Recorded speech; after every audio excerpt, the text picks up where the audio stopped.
Itu dakwah Aisyah.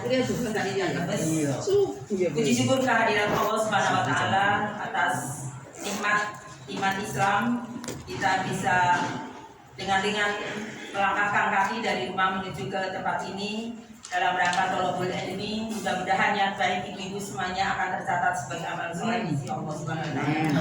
Amin ya rabbal alamin. Salawat serta salam semoga tetap Allah curahkan kepada junjungan kita Nabi besar Muhammad sallallahu alaihi wasallam beserta keluarga, sahabat dan pengikutnya sampai hari kiamat. Ibu-ibu yang kami hormati, marilah kita buka pengajian rutin pada pagi hari ini dengan bacaan basmalah. Bismillahirrahmanirrahim. Selanjutnya saya serahkan kepada Bapak Ustaz Endi. Kepadanya dipersilakan.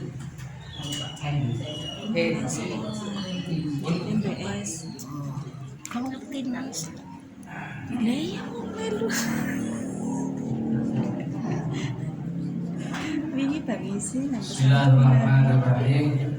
Assalamualaikum warahmatullahi wabarakatuh. Waalaikumsalam warahmatullahi wabarakatuh. Alhamdulillahilladzi an'ama 'alaina bis-sihhati wal fadl. Asyhadu an la ilaha illallah wa asyhadu anna Muhammadan rasulullah. Allahumma shalli wa sallim wa barik ala nabiyyina Muhammad wa ala alihi wa ashabihi wa man wala, amma ba'du. Qala Allahu 'azza wa jalla, a'udzu billahi minasy syaithanir rajim. Bismillahirrahmanirrahim. Ya ayyuhan nasu taqu rabbakum alladzi khalaqakum wal ladzina min qablikum la'allakum tattaqun. Ibu-ibu Aisyah,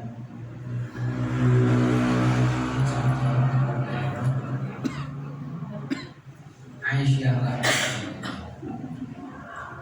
Alhamdulillah pagi hari ini bisa berwajah. Ini perdana saya, baru pertama kali saya di sini. Iya.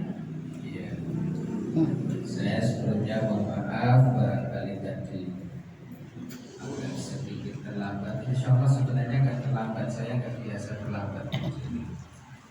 Tadi kuliah subuh di Banjarama, begitu sudah sampai pulang di rel, ternyata HP saja semuanya ketinggalan. Balik lagi. Betul. Alhamdulillah pagi hari ini bisa berwajah dengan panjenengan.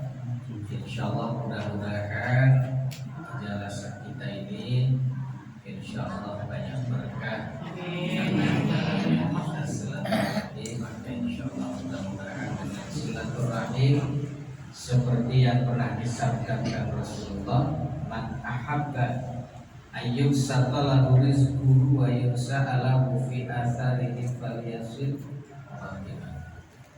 Siapa yang menginginkan agar rezekinya diluaskan, umurnya dipanjangkan, maka silaturahmi. Mudah-mudahan panjang umurnya kita menjadi panjang umur yang disabdakan Rasulullah juga. Rasulullah menyampaikan khairun nasi man qala umruhu wa hasuna amaluhu. Orang yang terbaik di antara manusia itu adalah mereka yang panjang umurnya lagi baik amalnya. Ibu-ibu rahimahullah, seperti yang kita mafhumi bersama, Islam itu agama yang sempurna. Sempurnanya Islam itu sampai mengatur hal-hal yang besar sampai dengan hal-hal yang paling kecil itu diatur dalam Islam. Perkara-perkara yang mungkin menurut kita luar biasa sampai perkara yang remeh sekalipun itu diatur dalam syariat Islam. Itulah wujud daripada kesempurnaan. Pagi hari ini kita satu keindahan syariat Islam yang peduli soal masalah pangan. Apalagi panjenengan di umur yang berapa itu? Paling rendah berapa? Paling rendah 50.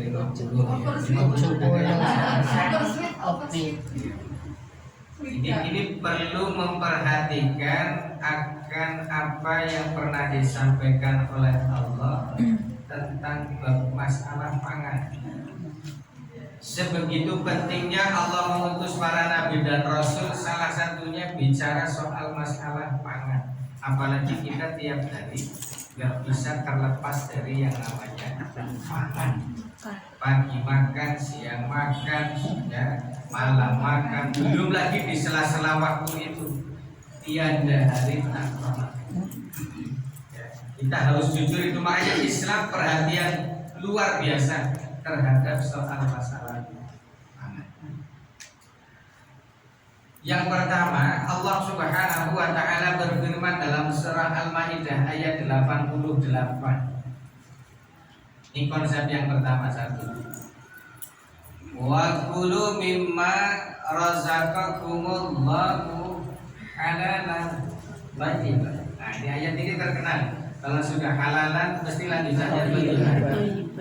Ya, mana lanjutannya manita Bu teman orang ngerti. Apa sih sampean ya? Jadi makanlah panjenengan semuanya diperintahkan oleh Allah, minumlah, silahkan minum. Syarat yang dimiliki ada dua, satu halal, yang kedua adalah thayyiban. Halal menurut para ulama paling mudah itu dilihat dari satu zat. Zatnya memang sudah diciptakan dari sananya halal. Yang kedua, cara memperolehnya dengan cara yang diperuntukkan untuk Allah menjadi sesuatu yang halal. Contohnya apa? Kan Allah berfirman bahwasanya hurrimat alaikumul maitatu wad damu wa lahmul khinzir. Kita tidak melihat secara langsung apa keagungan yang luar biasa yang kita terbayang. Allah yang Maha Agung dan masih menutup hijabnya sehingga semua yang masih di dunia ini tidak akan bisa melihat. Nanti di akhirat kita akan berjumpa. Nah, nantinya perjumpaan kita ini akan mengikuti atau sudah sesuai dengan amal-amal kita. Jadi kalau orang yang amal baik nanti insya Allah bisa di surga, di sana akan bisa melihat Allah secara langsung. Tidak tergambarkan di mana nikmatnya itu. Nikmatan surga itu jangankan sampai yang seperti ini, yang paling agung ini. Nikmat yang sederhana saja tidak terbayangkan. Hanya ada untuk menjelaskannya itu sebetulnya kiasan saja. Bahwa di surga itu banyak sungai-sungai dan seterusnya. Itu kan tempat yang indah di dunia ini. Gambarannya seperti itu. Tapi kayak di surga jauh berbeda dengan keindahan di dunia. Jadi kayak orang pada piknik itu kan sebetulnya untuk menikmati keindahan dunia ini yang jauh dari keindahan surga. Di dunia ini senang dengan pernikahan. Wah, biasanya dari 7 buat nanti di surga dijanjikan dengan bidadari. Ini sebetulnya bukan hanya semacam itu, nanti kenikmatannya jauh lebih. Tapi kenapa digambarkan seperti itu? Bendo ngerti gambarannya itu seperti itu. Tapi sebetulnya kesenangan yang sebenarnya tidak terlintas dalam pikiran manusia. Ibu-ibu preso lumbiang preso betul. Masakan lumbiang itu ya. Coba kalau misalnya lumbiang kan yang tahu orang Brebes Semarang. Kalau menjelaskan orang Semarang gimana kira-kira lumbiang itu gimana? Kan nanti menjelaskannya mesti melakukan pendekatan yang di sini ya. Lumbiang itu kan Semarang misalnya koyok bumi misalnya, terus ditambahi kelapa, diambil apa dan seterusnya kan begitu. Jadi menerangkannya itu sesuai dengan pengetahuan yang sudah ada pada orang tersebut ternyata. Jadi kalau misalnya Mas Martin lumbiang itu tapi bagaimana nerangkannya orang Semarang